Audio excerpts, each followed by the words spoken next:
Good afternoon, black people, and all the other people that decide to stop through.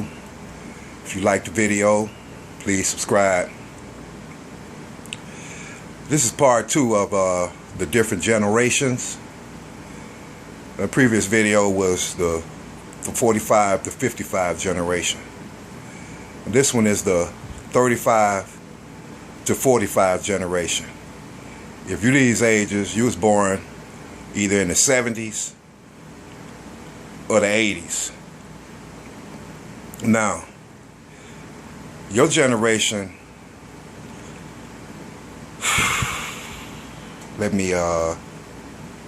I'm just be straight up and honest with you the best way I can.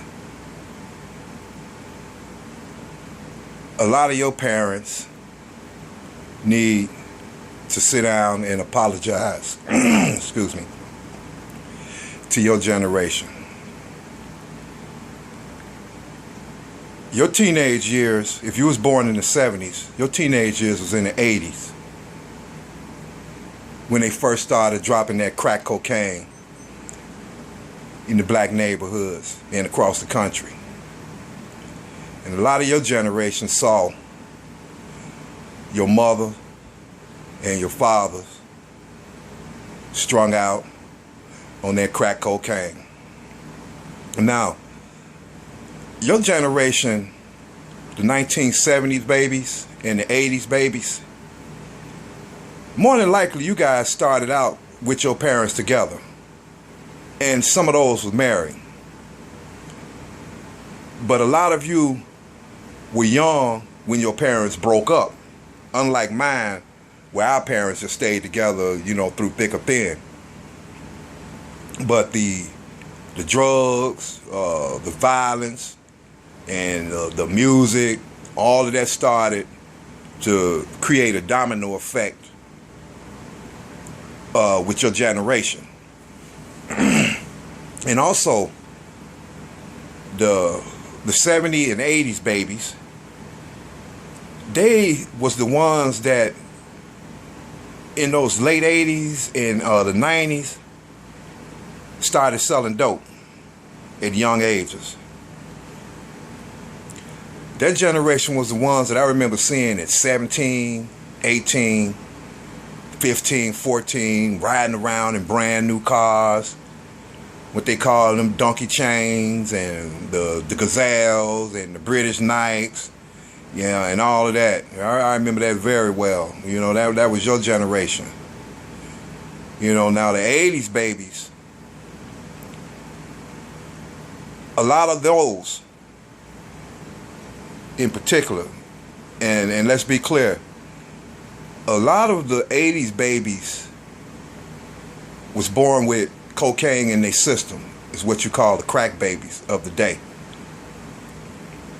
Those young men and young women, if you notice, everybody was smoking crack back in the 80s. It was an epidemic. And the children that was born in the 80s, a lot of them were born addicted to cocaine. And that was such a sad sight to see a newborn baby withdrawing off of cocaine or withdrawing off of heroin. That was a sad sight to see. And the problems that came with those babies back in those days, in those 80s babies, and they grown now, is you got them anger issues, that autism, them attention deficit disorders, and all type of mental issues that they have.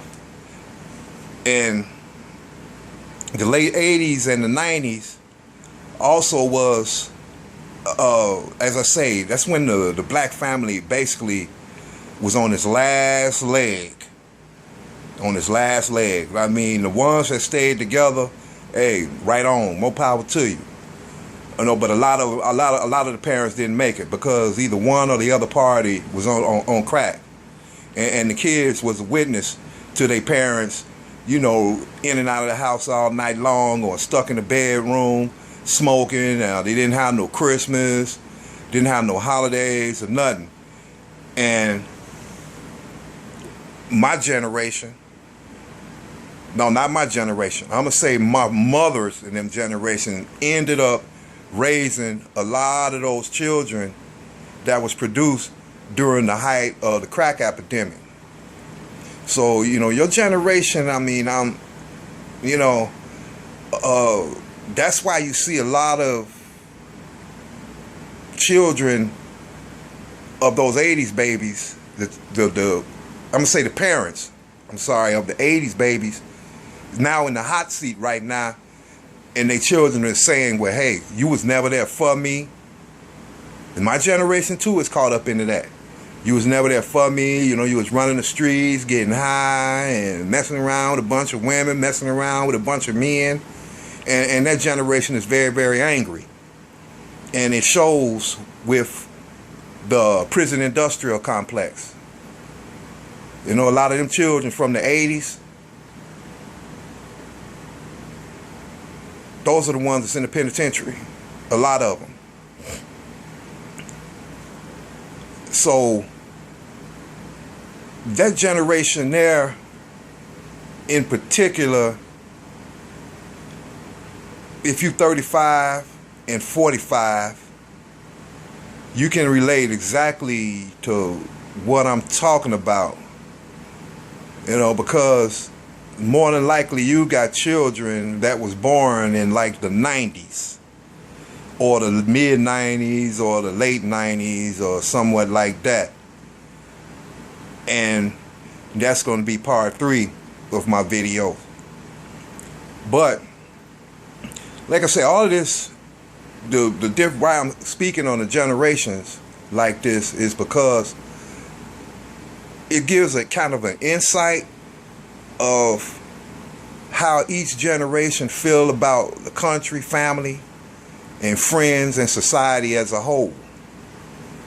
None of this is just developed overnight with the generations. This is something that's been brewing for the last, I'm gonna say 30 years, and the last 10 years it's really kind of coming to a head. But that 45 to 35 generation, like I say, most of them was a witness to that cocaine and crack cocaine epidemic.